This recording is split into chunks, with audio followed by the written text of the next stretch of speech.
mar keto office gi golo. Mago te gin gik maketho chik, to wanyiso Ruto ni it is time mondo winjwa as the people.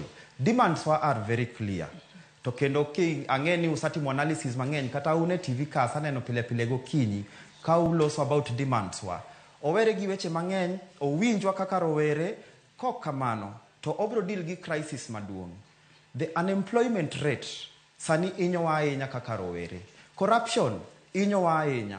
Land grabbing waonge kata lo.